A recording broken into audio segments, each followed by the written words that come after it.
So after 4 years, my husband decided that he wanted to be in import-export.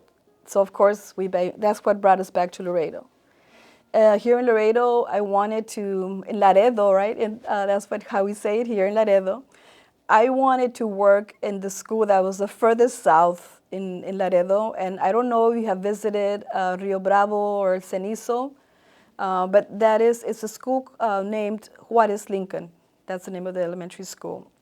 I started working there, and this is from here, from TAMU, is probably like maybe 25 minutes if the traffic is not bad, but that is a completely immigrant community, and I worked there as a kinder teacher, and I was there only for like probably 4 months, because by that time I already had my master's in education administration, and I applied and I became an assistant principal at Newman Elementary. Newman Elementary became what we call, because of the data, and this is I'm kind of leading into the data piece, all right?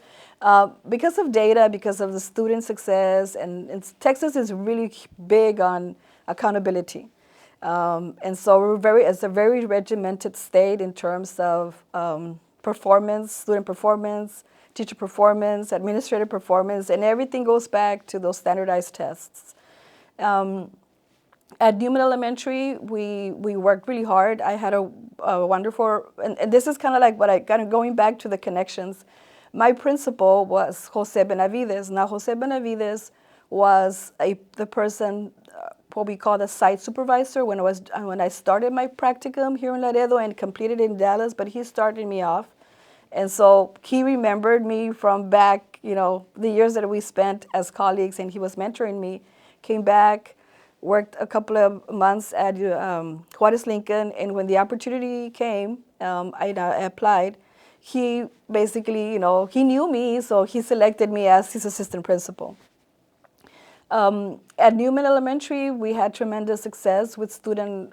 Now, just keep in mind that because we are working in the Texas system, what we do is we do have a transitional, and I'm sure that my colleagues mentioned this to you before, we have a transitional program. So our students, even though there might be Spanish speakers coming into the system, Texas basically tells us that, at least the school districts, that we have to transition them to English.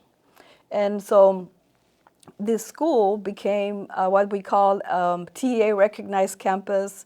We had excellent, performance. Our students did great. And because of all those experiences at that elementary,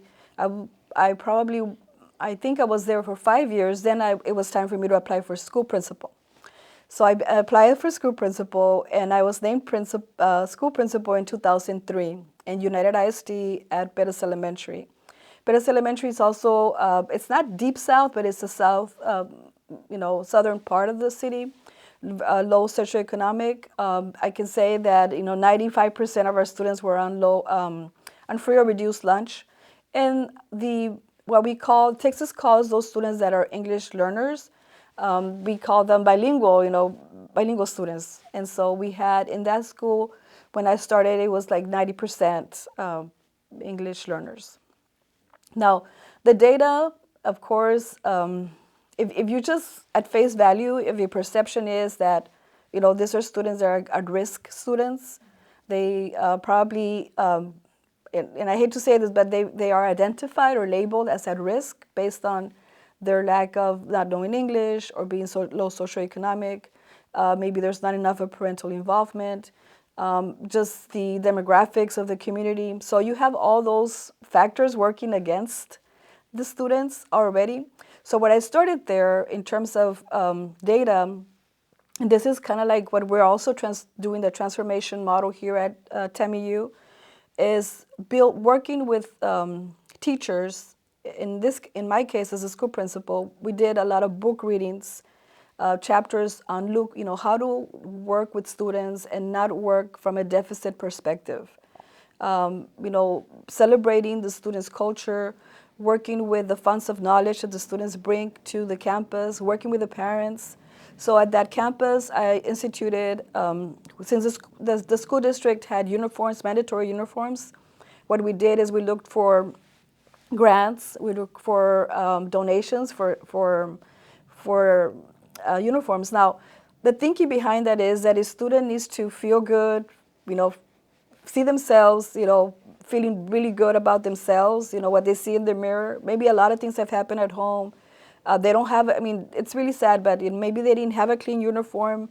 And sometimes parents will say, they were wet, I couldn't dry them, things like that. So the minute they walked into my school, I make sure they had breakfast, make sure they had their uniform. No one's, everybody had a positive disposition. Now, we knew other things were going, happening at home, so we did a lot of home visits with parents, reach out to parents. We also did school bus tour, and that's kind of like something similar that we're going to start here at TAMIU.